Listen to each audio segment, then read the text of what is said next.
Pakistan's economy is currently in shambles, and the scene at home is not too good either, with the politicians fighting a pseudo war amongst themselves. The inflation has soared to 31.5% in 2023, a level not seen since 1974, reaching a point where buying basic amenities is becoming tough for the common man. Milk is selling at 235 Pakistani rupees or PKR per litre, and meat is selling at 1000 PKR per kg. The situation is so bad that the pharmacies have run out of basic medicines like Disprin and paracetamol. The PKR is falling into a bottomless pit against the US dollar at 288 PKR, equaling 1 US dollar as of April 2023, a fall of 56.2% in just 12 months. 1 million Pakistanis stand on the brink of becoming jobless within the next few months. And yet, perhaps the most concerning part is the forex reserves of Pakistan, which are down to a mere $3.25 billion. In comparison, India's forex reserves currently stand at $576 billion as of this month. If things aren't worse enough, terrorism has been reaching new heights as well, with 56 terror attacks being conducted in Pakistan in February 2023 alone.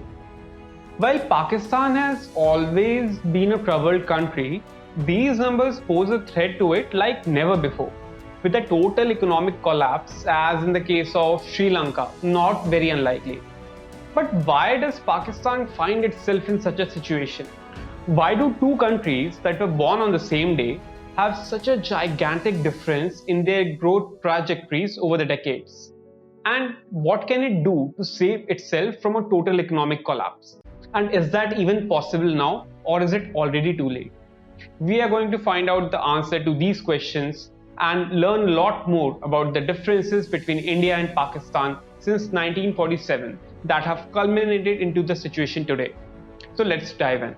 Pakistan is where it is today due to a number of reasons, and it is not easy to list all of them in a single video.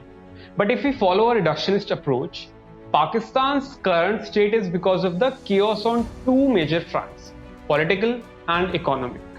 So let's start with the political front. Number one is the internal provincial turmoil. Although India and Pakistan were formed in 1947, unlike India, Pakistan has never seen political stability in its history of 75 years. At the time of partition, Pakistan had 5 major states or provinces: Punjab, Sindh, Khyber Pakhtunkhwa, Balochistan, and East Pakistan. In 1955, Pakistan introduced the One Unit Scheme, aimed at consolidating the 4 provinces of Western Pakistan, Balochistan, Khyber Pakhtunkhwa, Punjab, and Sindh, into a single administrative unit called West Pakistan. East Pakistan was left out. You see, East Pakistan was the crown jewel of Pakistan as a nation, as the province was an economic hotspot, accounting for a majority of Pakistan's tax revenues as well as exports. While the goal of this one unit scheme was stated to be easier administration and overall faster development, this was really done to counterbalance the political influence of East Pakistan, which is present-day Bangladesh, and create a sense of parity between the two wings of the country. But the result were quite the opposite. The concentration of power resulted in selective development, with some areas experiencing heavy investments and development and other areas being neglected entirely. Punjab was the only state which was happy in seeing development. The other 3 felt completely ignored. Sindh was particularly unhappy since the capital was shifted from Karachi in Sindh to Islamabad near Punjab, and Sindhi as a language was suppressed. Balochistan and Khyber Pakhtunkhwa were severely neglected, and this lack of development led to public discontent and the rise of insurgency groups. And this is a reason for the discontent and political turmoil in the country to this day. But the problem didn't end just there. East Pakistan, or present-day Bangladesh, was the province most affected by this one unit scheme. Now the power had shifted to West Pakistan, and East Pakistanis were treated as second-class citizens in their own homes. And not only was their language, Bengali, suppressed and replaced with Urdu, but they were also neglected from a development and financial aid perspective. This culminated in the Pakistan Civil War, which saw the liberation of Bangladesh in 1972, a war in which India also played a big role. And Pakistan had suddenly lost its most economically important province. This, coupled with the impact of the war, meant that Pakistan could never really recover from this infighting among the provinces, as internal disputes continue to this day. Number 2 is unstable leadership. In 1977 came General Zia-ul-Haq, the army general that changed the country's fate forever. He performed a coup and removed the democratically elected government, starting a dark chapter in the country's political history. By doing so, he set the stage for the political instability that continues to ravage the country to this day.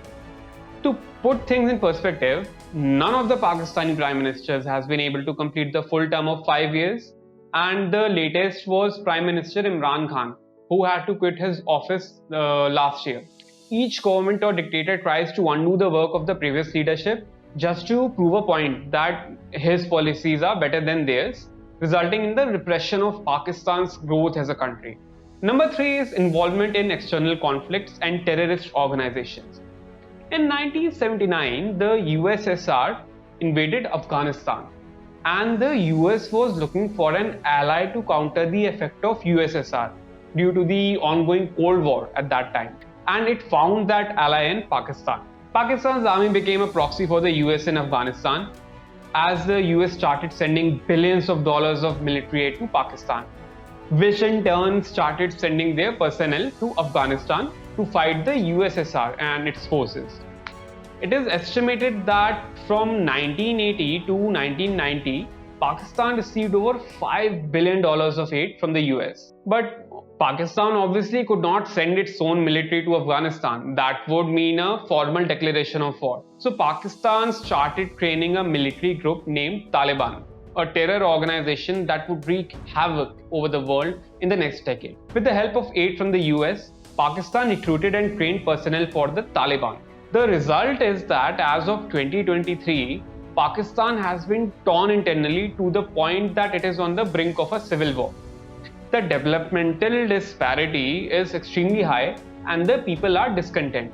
And terrorism continues to be a major headache for the Pakistani government. The Taliban has long gone out of its control, and several smaller similar organizations have now popped up. This also resulted in heavy investment in Pakistan's military over the years, further increasing the power of military officials and making military coups much more easier and likely. But as I said earlier, Pakistan's political landscape is only one part of the problem, which brings us to the second front, the economic front. See, the main reason why the situation is so bad right now is because the tremendous debt that it owes. As Pakistan owed 17.87 trillion Pakistani rupees or 126 billion US dollars in external debt as of the start of 2023.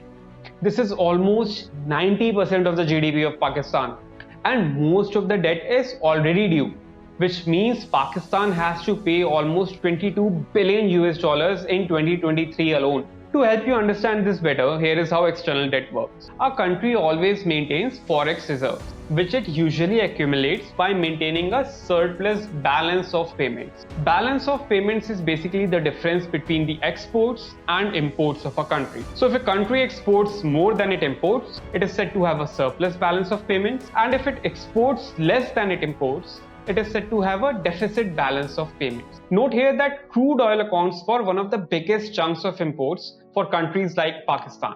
A surplus balance of payments helps in the accumulation of cash, which is held in a foreign currency by the country's central bank, which is RBI in the case of India and State Bank of Pakistan in the case of Pakistan. This cash reserve is known as the forex reserve of a country, of which Pakistan has $3 billion as of April 2023. And the recent instability in global oil prices due to the Russia-Ukraine war has triggered a balance of payment crisis for Pakistan. Now that we know how it works, recall that Pakistan owes a whopping $126 billion to external lenders, out of which $22 billion is due literally immediately. But it only has about $3 billion in hand. So how on earth does Pakistan plan to repay this debt? This is the question that lenders and financial institutions like the World Bank and IMF have been asking Pakistan. Usually, the simplest way to increase a country's forest reserves is to ensure a surplus balance of payments. But that is certainly not something that Pakistan can achieve within the next few years, at least. The other way is to get FDI or foreign direct investments, in which foreign public and private investors invest in a country's companies and businesses. But that isn't something that is going for Pakistan right now either. In fact, Pakistan's FDI has dropped 46% year on year to just about $700 million this year, as investors are clearly wary of Pakistan's dwindling economy. Now, usually when a country's economic position is so bad, international institutions like IMF step in, as they recently did in the case of Sri Lanka, where they have provided a $3 billion loan to Sri Lanka. So why is IMF not helping out Pakistan? Well, that is because they already have been helping out Pakistan. In 2019, IMF approved a $6.5 billion bailout package for Pakistan. But this does not mean that the money was provided to Pakistan in one go. The payout was to be provided in installments. But given the current condition of the Pakistani economy, IMF is refusing to release the next scheduled payment of about $1.1 billion to Pakistan. In fact, IMF has put forward a set of conditions that Pakistan needs to fulfill in order to receive the money, including setting up a strict anti-corruption unit, increasing the electricity tariffs in the country, increasing the tax on petroleum products, among other measures. And Pakistan, left with no choices, has already started submitting to these demands, where the oil prices have already been increased, import duties and taxes hiked on luxury items, and an increase in electricity prices due fairly soon, further fueling the inflationary spiral in the country. But how did Pakistan get here? And how did India manage to evade the same fate? You see, after the partition, India and Pakistan were in an equally bad state from an economic point of view. Both India and Pakistan adopted a mixed economy model. A mixed economy model is where large state-owned industries exist alongside large privately held industries. A prime example of this model being China, where majority of the industries are still completely state-owned. In 1947, both India and Pakistan wanted to solve the biggest problem staring them in the face: food shortage. Both began focusing on the agricultural sector to develop food self-sufficiency, while also focusing on industrial development.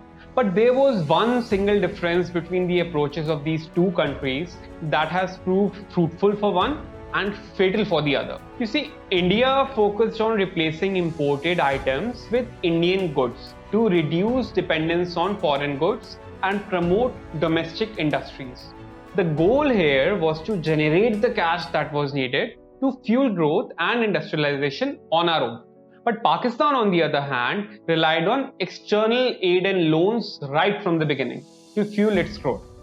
It has received billions of dollars of economic and military aid from US since the 1950s, multiple loans from the World Bank and IMF, and the latest was the China-Pakistan Economic Corridor, or CPEC. Under this, China committed to invest $60 billion in Pakistan. Not only was this money borrowed or received as aid, but it was not used for development either, as most of it was either invested into the military or gobbled up by corrupt politicians and military personnel. Now, it's important to note here that it wasn't that India never took any loans or aid. But while India's major loan was way back in 1991, Pakistan continues to do it even today. It is in a debt trap where it needs to borrow money today to pay the installments for the loan it took yesterday, which it will again have to repay tomorrow. Moreover, India's aid was usually to finance development projects like building of dams, educational institutes, and steel plants, which we know was not the case with Pakistan. But this does not mean that India did not face any hiccups. India was in the exact same situation which Pakistan is right now, back in 1990. In fact, the similarity is extremely uncanny. So in 1990, India was on the verge of defaulting on its external payments as the imports were far exceeding the export. Internal regulations, also known as license Raj, had made it extremely difficult for the private sector to flourish, and state-led industrialization had led to large unprofitable PSUs that were burdening the economy. And similar to Ukraine-Russia war causing a rise in oil prices that triggered Pakistan's collapse, India was facing the heat in 1990 with rising oil prices due to the Gulf War. Fortunately, India only needed to be pulled out of this trouble once, as it received a $2.2 billion relief package from IMF, following which it introduced the liberalization reforms of 1991 that addressed all of the problems that I just mentioned. So the license Raj was removed, many PSUs were privatized, trade-friendly policies were introduced, and foreign investment was allowed in the form of FDI. And India has never looked back ever since. But unfortunately, Pakistan does not seem to learn from its neighbor. Pakistan has annual imports of 30 billion US dollars, but imports of 90 billion US dollars, meaning a trade deficit of a staggering $60 billion. And the debt situation is so bad that 1/3 of Pakistan's annual budget has to be allocated towards interest payments for these loans. The added floods that ravaged the country last year acted as a catalyst, further denting the economy as well as the agricultural output of the country. All these factors, coupled with the threat of terrorism from its border with Afghanistan, has divided the people of Pakistan, with some people from Gilgit-Baltistan claiming that they want to cede from Pakistan and become a part of India instead. China is taking an increasing interest with its debt trap diplomacy, where it provides cheap loans to get political leverage over a country. No matter how many loans and financial aids it receives, if Pakistan does not work on fixing the underlying political and economic issues, one really cannot see how it will get itself and its people out of this debt spiral.